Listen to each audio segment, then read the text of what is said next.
Shalom adik-adik Teruna di rumah, apa kabar? Semoga semua tetap sehat ya. Kak Yosi, apa kabar?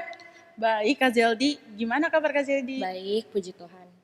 Bertemu lagi kita di minggu pagi yang indah ini untuk bersama-sama mengikuti ibadah hari Minggu Persekutuan Teruna. Iya, Kak Zeldi. Sehat-sehat ya adik-adik yang di rumah. Sudah siapin Alkitabnya belum? Yuk kita siapin Alkitabnya. Minggu pagi ini ada Kak Zeldi dan aku Kak Yosi sebagai liturgos dan juga ada Kak Brandon sebagai gitaris dan ada juga Kak Hosea sebagai pemain kahon. Pemberitaan firman Tuhan hari ini akan dilayani oleh Kak Reza Haryoga. Untuk mengikuti ibadah hari ini, sebelum kita masuk, mari aku ajak adik-adik untuk mengambil saat teduh sejenak. Saat teduh dipersilahkan.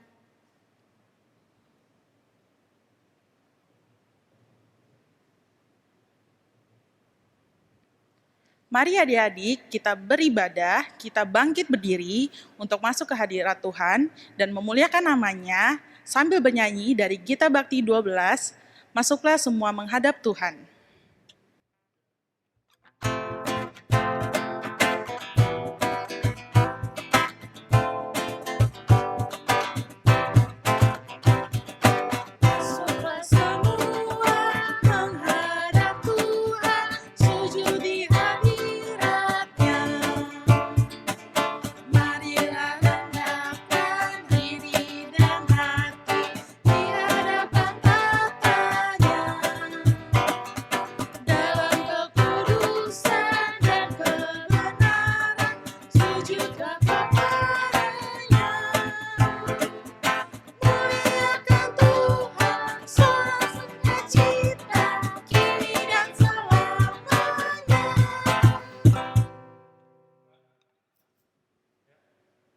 Mari kita siapkan hati dan pikiran kita untuk berdoa. Mari berdoa. Tuhan Allah Bapa kami dalam kerajaan surga yang kudus, terima kasih Kau telah membangunkan kami di pagi hari dengan tubuh yang sehat tanpa kekurangan suatu apapun. Pada hari ini kami ingin melaksanakan ibadah IHMPT, kiranya Engkau memberkati ibadah ini dari awal hingga akhir. Kami serahkan semuanya ibadah pada hari ini ke dalam tangan pengasihan-Mu. Inilah doa kami ya Bapa. Dalam nama Tuhan Yesus kami berdoa. Amin. Amin. Adik-adik tetap berdiri, kita akan membacakan Mazmur pujian yang terambil dari Mazmur 36 ayat 5 sampai 12 yang menyatakan, Kefasikan orang berdosa dan kasih setia Allah. Untuk pemimpin biduan dari hamba Tuhan dari Daud. Dosa bertutur di lubuk hati orang fasik, rasa takut kepada Allah tidak ada pada orang itu. Sebab ia membujuk dirinya sampai orang mendapati kesalahannya dan membencinya. Perkataan dari mulutnya ialah kejahatan dan tipu daya. Dia berhenti berlaku bijaksana dan berbuat baik. Kejahatan dirancangkannya di tempat tidurnya, ia menempatkan dirinya di jalan yang tidak baik. Apa yang jahat tidak ditolaknya. Ya Tuhan, kasih-Mu sampai ke langit, setiamu sampai ke awan. Keadilan-Mu adalah seperti gunung-gunung Allah, hukum-Mu bagaikan samudra raya yang hebat. Manusia dan hewan Kau selamatkan ya Tuhan. Betapa berharganya kasih setiamu ya Allah. Anak-anak manusia berlindung dalam naungan sayap-Mu. Mereka mengenyangkan dirinya dengan lemak di rumah-Mu. Engkau memberi mereka minum dari sungai kesenangan-Mu. Sebab padamu ada sumber hayat, di dalam terang-Mu kami melihat terang. Lanjutkanlah kasih setiamu bagi orang yang mengenal Engkau, dan keadilan-Mu bagi orang yang tulus hati. Janganlah kiranya kaki orang-orang congkak menginjak aku, dan tangan orang fasik mengusir aku. Demikian pembacaan Mazmur pada hari ini. sebagaimana pemazmur telah menuliskan, begitu berharganya kasih setia Allah, kita patut bersyukur kalau hingga hari ini kita masih beroleh berkat yang berasal dari kasih setianya. Kita akan memasuki pemberitaan firman Tuhan yang dibawakan oleh Kak Reza. Sebelum itu, mari kita bernyanyi dari Kidung Muda-Mudi 112, Yesus beriku nampakan perangai-Mu.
Selamat hari Minggu adik-adik, apa kabarnya nih? Udah lama kita gak ketemu, tapi hari ini kita ketemu lagi dalam pembacaan Alkitab dan juga pelayanan firman pada hari Minggu 7 Juni 2020. Ayo siapkan Alkitabnya yang terambil dari kitab Efesus 1 ayat 3 hingga yang ke-14. Efesus 1 ayat 3 hingga ke-14. Sudah terbuka? Kalau sudah terbuka, kita mohon bimbingan Roh Kudus sebelum membaca firman Tuhan. Mari berdoa. Kami bersyukur Tuhan untuk hari ini penyertaan Tuhan bagi hidup kami. Kami mau membaca firman-Mu, berikan kami hikmat dan bimbingan Roh Kudus, agar firman yang kami baca ini tidak berlalu begitu saja Tuhan, tapi boleh menguatkan kami dalam masa yang kami hadapi saat ini. Bersabdalah bagi kami ya Tuhan, dalam nama Tuhan Yesus kami telah berdoa. Amin. Oke, kita akan membaca firman Tuhan dari kitab Efesus 1 ayat 3 sampai 14 yang berbunyi demikian. Surat Paulus kepada jemaat di Efesus. Pasal pertama, ayat 3 hingga ke-14. LAI memberikan judul perikop ini, Kekayaan Orang-orang yang Terpilih. Terpujilah Allah dan Bapa Tuhan kita Yesus Kristus yang dalam Kristus telah mengaruniakan kepada kita segala berkat rohani di dalam sorga. Sebab di dalam Dia, Allah telah memilih kita sebelum dunia dijadikan, supaya kita kudus dan tak bercacat di hadapannya. Dalam kasih Ia telah menentukan kita dari semula oleh Yesus Kristus untuk menjadi anak-anak-Nya, sesuai dengan kerelaan kehendak-Nya. Supaya terpujilah kasih karunia-Nya yang mulia, yang dikaruniakannya kepada kita di dalam Dia, yang dikasihinya. Sebab di dalam Dia dan oleh darah-Nya kita beroleh penebusan, yaitu pengampunan dosa menurut kekayaan kasih karunia-Nya, yang dilimpahkannya kepada kita dalam segala hikmat dan pengertian. Sebab Ia telah menyatakan rahasia kehendak-Nya kepada kita, sesuai dengan rencana kerelaan-Nya, yaitu rencana kerelaan yang dari semula telah ditetapkannya di dalam Kristus, sebagai persiapan kegenapan waktu untuk mempersatukan di dalam Kristus sebagai kepala segala sesuatu, baik yang di sorga maupun yang di bumi. Aku katakan di dalam Kristus, karena di dalam Dialah kami mendapat bagian yang dijanjikan. Kami yang dari semula ditentukan untuk menerima bagian itu sesuai dengan maksud Allah, yang di dalam segala sesuatu bekerja menurut keputusan kehendak-Nya. Supaya kami yang sebelumnya telah menaruh harapan pada Kristus, boleh menjadi puji-pujian bagi kemuliaan-Nya. Di dalam Dia, kamu juga, karena kamu telah mendengar firman kebenaran, yaitu Injil keselamatanmu. Di dalam Dia, kamu juga, ketika kamu percaya, dimateraikan dengan Roh Kudus yang dijanjikannya itu.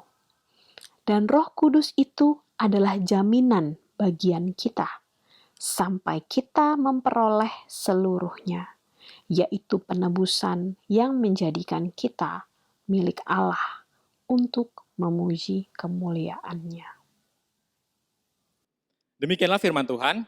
Biarlah firman Tuhan tidak hanya kita baca atau kita dengar, namun juga kita lakukan dalam kehidupan kita hari lepas hari. Nah, sebelum kita melihat lebih jauh nih tentang bacaan kita saat ini, kita cari tahu dulu yuk, apa sih yang terjadi saat itu? Apa sih yang mau disampaikan oleh penulis surat Efesus ini? Oke, kita mulai dari penjelasan singkat soal Efesus. Efesus adalah sebuah kota yang menjadi ibu kota provinsi Asia di kerajaan Romawi. Sebagai ibu kota, pasti nih, Efesus banyak orang yang beda-beda asalnya. Nggak usah jauh-jauh deh, kita lihat di Depok, yang bukan ibu kota, tapi banyak banget orang-orang dari beda suku, beda agama, atau daerah-daerah yang berasal dari Indonesia yang beragam ini. Apalagi kalau kita bandingin dengan Efesus, yang saat itu jadi pusat provinsi Asia dari kerajaan Romawi. Efesus saat itu jadi pusat penyembahan dewa-dewi orang Yunani, salah satunya Dewi Artemis. Dewi Artemis atau dikenal juga sebagai Dewi Ibu atau Dewi Kesuburan. Paulus saat itu sebagai rasul yang diutus Allah punya beban berat banget saat itu. Rasanya tuh kayak manggul batu, tau enggak? Harus berhadapan sama penyembah dewa-dewi di Efesus yang banyak banget pengikutnya. Gak cuma itu aja, Paulus juga harus berhadapan dengan aliran Gnostik. Ada yang tahu Gnostik itu apa? Ya, aliran Gnostik adalah orang-orang yang gak percaya kalau Yesus itu Tuhan. Karena bagi mereka, mana mungkin Tuhan bisa mati. Tapi mereka lupa deh kayaknya, bahwa Tuhan Yesus gak hanya mati lalu menghilang gitu aja kayak avatar. Tapi dia bangkit dan naik ke surga. Kita kemarin baru aja ngerayain beberapa hari yang lalu, beberapa minggu yang lalu, Paskah dan juga hari kenaikan, hari kebangkitan dan lain sebagainya. Paulus juga harus berhadapan dengan orang-orang Yahudi yang maksa setiap orang yang mau masuk Kristen untuk terlebih dahulu disunat, seperti orang-orang Yahudi. Dan mereka juga harus mengikuti semua aturan Yahudi yang banyak banget. Selanjutnya, Paulus juga harus berhadapan melawan ajaran para guru palsu yang menganggap dirinya lebih tinggi daripada yang lain, sehingga hidupnya jadi sombong. Berat ya jadi Paulus, banyak banget yang harus dihadapin. Tapi Paulus gak berhenti gitu aja. Dia terus memberitakan firman Tuhan dengan berbagai cara. Nah, itu kisah singkat tentang Efesus dan apa yang dihadapi Paulus saat itu. Kita berlanjut ya, ke pembacaan Alkitab kita hari ini dari Efesus 1 ayat 3 hingga 14. Kakak mau kasih tahu nih, ada beberapa fakta yang mau Paulus kasih tahu buat kita di bacaan ini. Nomor 3, bikin mata melek. Asik. Udah kayak berita di Line Today belum nih? Mencengangkan. Ya. Kita masuk ke fakta pertama. Dalam bacaan kita hari ini, Paulus mau mengingatkan kita udah dipilih sama Allah dari semula. Dipilih untuk apa? Ada yang mau bisa tebak? Ya, untuk diselamatkan. Untuk jadi anak-anaknya. Keren gak sih? Kita bisa manggil Allah yang Maha Kuasa itu, Allah yang pencipta bumi itu dengan sebutan Bapa. Ya, anak sama Bapa. Akrab banget kan? Fakta kedua, Allah udah janjiin kita hidup yang kekal. Janjinya gak main-main. Bukan cuma saling kaitin kelingking. Kayak kita pada saat kecil janji sama sahabat kita. Tuhan sudah memateraikan janji keselamatan itu dengan orang yang dipilihnya. Kenapa kakak bilang Allah gak main-main? Pasti ada alasannya dong. Oke, kita ingat lagi. Pada bulan April kemarin, tepatnya tanggal 12, kita ngerayain apa? Ya, bener banget. Kita ngerayain Paskah. Paskah yang didahului dengan peristiwa kematian Tuhan Yesus di kayu salib jadi bukti bahwa Allah tuh beneran kasih kita keselamatan yang gak main-main. Keselamatan yang bukan kaleng-kaleng. Nih, ayat yang sering kakak dengar, tapi selalu menguatkan, yaitu Yohanes 3 ayat 16. Bisa dibuka, Yohanes 3 ayat 16, yang berbunyi demikian. Karena begitu besar kasih Allah akan dunia ini, sehingga ia telah mengaruniakan anaknya yang tunggal. Anaknya yang tunggal. Supaya setiap orang yang percaya kepadanya tidak binasa, melainkan beroleh hidup yang kekal. Beneran gak main-main kan? Fakta yang ketiga, ini yang tadi kakak bilang ini bakal bikin melek, bakal mencengangkan. Faktanya adalah, jeng. Penasaran? Faktanya adalah kamu itu berharga. Kamu, iya kamu, udah dipilih sama Allah, dijadiin anaknya, dibebasin karena pengorbanan Yesus Kristus, dijanjiin hidup kekal, dijamin Roh Kudus. Kurang apa lagi coba? Ayat 4 dan 5 di bacaan kita hari ini, di situ menyatakan bahwa sebab di dalam Dia, Allah telah memilih kita sebelum dunia dijadikan, supaya kita kudus dan tak bercacat di hadapannya. Ayat yang kelima, dalam kasih ia telah menentukan kita dari semula oleh Yesus Kristus untuk menjadi anak-anaknya, sesuai dengan kerelaan kehendaknya. Dari miliaran orang di dunia ini, dia memilih kita. Itu rasanya luar biasa banget gak sih? Keren banget. Kakak ajak kita semua untuk membayangkan. Kita bayangin nih, kalau misalnya aja, misal Pak Jokowi, Presiden Indonesia, orang nomor 1 di Indonesia, mengangkat kita jadi anaknya. Pasti seneng banget kan jadi anak presiden. Bayangin jadi anak presiden. Nah, apalagi Allah. Allah yang milih kita buat jadi anaknya. Ya kan? Iya gak sih? Iya dong. Iya. Iya ya. Ya. Tapi kalau udah dipilih jadi anaknya, apa ya yang bisa kita lakuin? Masa hidup kita tetap sembarangan sih? Kata orang dulu, ada peribahasa yang bilang gini, buah gak jatuh, jauh dari pohonnya. Tuh sampai kelibet kan kakaknya. Pernah dengar peribahasa itu? Ya, anak akan bersikap dan memiliki kemiripan dengan orang tuanya. Nah, kalau kita, anak yang udah dipilih Allah, ya kita harus meneladan bapak kita dong. Masa kita meneladan tetangga? Kan gak mungkin. Hidup, kakak dan adik-adik semua yang udah jadi anak Allah, menjadikan kita sangat berharga. Masa mau disia-siain sih? Sayang banget kan? Gak enak kan disia-siain. Kakak mau ajak adik-adik buat mulai pergunain hidup kita dengan lebih maksimal sebagai anak-anak Allah. Bisa kita mulai dari hal-hal sederhana. Misalnya, mulai biasakan menggunakan 4 kata penting. 4 kata penting di keseharian kita ini. Ada yang tahu 4 kata pentingnya? Yang pertama adalah kata maaf. Yang kedua kata terima kasih. Yang ketiga kata tolong. Dan yang keempat permisi. Kenapa ini penting? Minta maaf saat kita berbuat salah, berterima kasih buat setiap kejadian dan hal yang udah kita terima, minta tolong dengan sopan ketika kita butuh bantuan, dan permisi saat kita berjalan di depan orang yang lebih tua, atau mau masuk ke suatu ruangan yang milik orang lain, bukan milik kita. Nah, selain 4 hal tadi, kita juga bisa untuk mulai memperhatikan orang-orang di sekitar kita, harmonis dengan sesama, supaya orang lain juga tahu kalau kita tuh anak Allah yang bawa sukacita buat sekitar kita. Kita juga bisa belajar hidup taat dan mendekat sama Allah. Kakak mau nanya, kalian pernah gak sih kangen banget buat ngobrol sama sahabat kalian? Atau sama orang tua? Atau sama saudara kalian, sepupu? Atau yang lain deh, teman-teman kalian di sekolah? Tapi di saat kalian mau ngobrol, mereka malah sibuk sendiri. Kita tuh mau ajak ngobrol, tapi nggak ada yang nemenin. Itu rasanya nggak enak banget. Ada yang pernah ngerasain? Ya kalau pernah ngerasain kita senasib. Nah, Allah tuh mau ngobrol sama kita. Cuma kadang kita suka sibuk sendiri. Sampai lupa ajak Tuhan ngobrol lewat doa dan saat teduh. Kita lupa sama Tuhan. Kita terlalu sibuk sama HP kita terlalu sibuk sama keseharian kita, sampai kita lupa kalau Tuhan nungguin kita. Jadi, kakak mau nanya nih, kapan kita mau ngobrol sama Allah? Gratis kok, nggak pakai pulsa, nggak harus nelpon, apalagi kuota internet, buat sekedar ngobrol sama Allah. Allah kita tuh terjangkau banget, kita aja yang nggak mau usaha buat menjangkaunya. Yuk ngobrol sama Allah, supaya kita tahu apa yang jadi maunya Allah buat hidup kita. Dia nggak pernah bosen kok dengerin kalian, percaya deh sama kakak. Udah sih, itu aja yang kakak mau bagi ke kalian. Kalau kalian masih kepo sama firman Tuhan, boleh banget buka Alkitab. Jangan sampai Alkitab kalian berdebu karena nggak pernah dibuka. Selain buka Alkitab, kalian juga bisa berdoa. Atau sharing ke orang tua, ke teman, atau ke kakak juga boleh, ke kakak lain yang lain juga boleh. Oke, itu aja yang kakak mau sampaikan. Dan untuk menutup pelayanan firman hari ini, mari kita berdoa.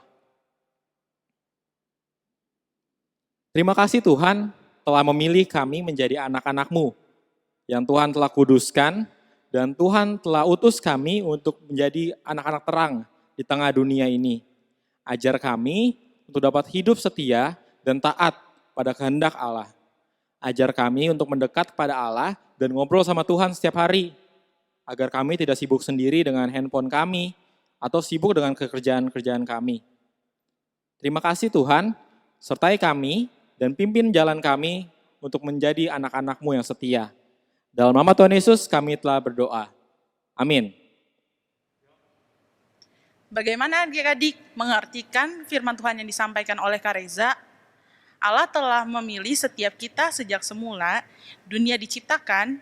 Bacaan hari ini mau menyadarkan betapa beruntungnya kita telah dipilih oleh Allah sebagai anak-anaknya dan betapa berharganya kita. Dari firman Tuhan hari ini, Kita diingatkan untuk hidup sebagai anaknya yang menunjukkan perangai Sang Bapa. Untuk merespon firman Tuhan yang telah disampaikan, mari kita bernyanyi dari Kidung Jemaat 355, Yesus Memanggil.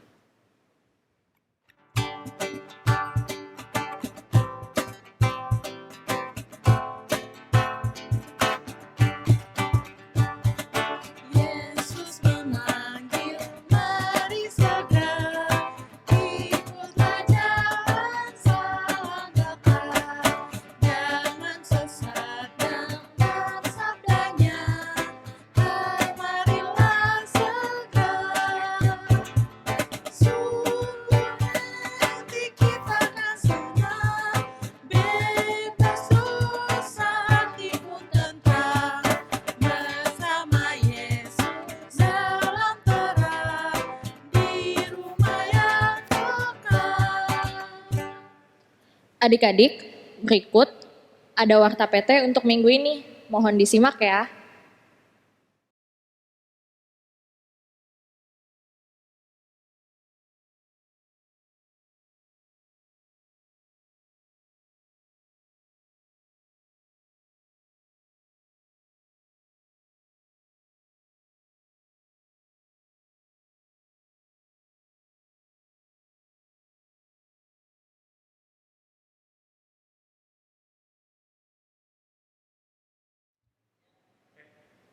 Sekarang kita sudah sampai pada pengutusan.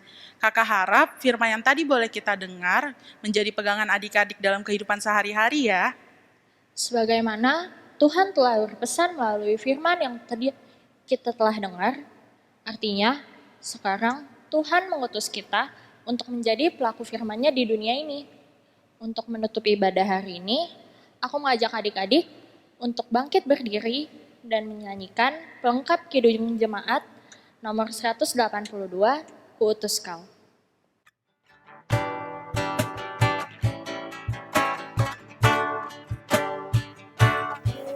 Kuutus Kau mengabdi tanpa pamrih, berkarya tulus dengan hati teguh. Meski dihina dan menanggung duka, kuutus Kau mengabdi bagiku. Kuutus Kau mencari sesamamu yang hatinya tegar terbelenggu, untuk menyelami karya di Kalvari. Kuutus Kau mengiring langkahku.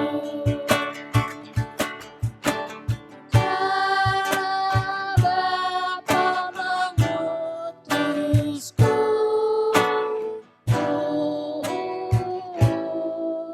kuutus Kau. Ya, kita telah menyelesaikan ibadah kita, tapi sebelumnya mari kita bersatu dalam doa. Mari kita berdoa. Kami bersyukur pada Allah, Sang Pemilik kehidupan kami yang boleh memberkati kami dengan segala kebaikan. Saat ini ya Bapa, kami telah mendengarkan firman-Mu dan menyadari betapa berharganya kami sebagai anak-anak Allah. Untuk itu kiranya kami boleh menampakkan perangai Tuhan dalam hidup kami, sehingga kami boleh menjadi berkat bagi sekitar kami. Kiranya berkat dari Tuhan melingkupi kami hari lepas hari. Damai sejahtera dan sukacita dari Allah Bapa dan Tuhan kita Yesus Kristus dengan perantaraan oleh Roh Kudus menyertai kita sekalian dari sekarang sampai selama-lamanya. Amin. Ibadah kita sudah selesai adik-adik. Bisa duduk kembali ya untuk menikmati saat teduh.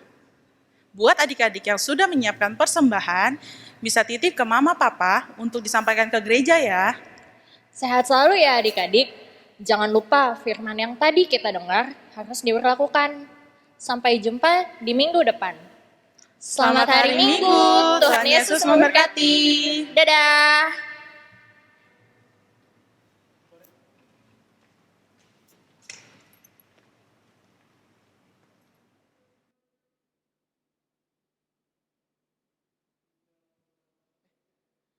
Oh iya, Kakak juga mau menantang adik-adik semua untuk membuat video singkat mengenai hal baik apa yang kalian lakukan sebagai orang yang telah dipilih menjadi anak-anak Allah. Video dibuat sekreatif mungkin, boleh dengan aplikasi apapun. Nanti yang udah selesai, boleh dikirim di Instastory masing-masing dan tag Teruna Shalom Depok. Nih, @teruna_shalom_depok. Atau boleh juga kirim hasil kalian ke grup WhatsApp PT Shalom Depok.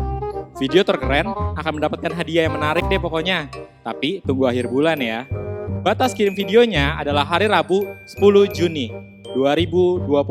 Jadi jangan terlambat dan jangan lupa ajak teman-teman kalian untuk ikutan video-video keren ini. Oke, sampai jumpa.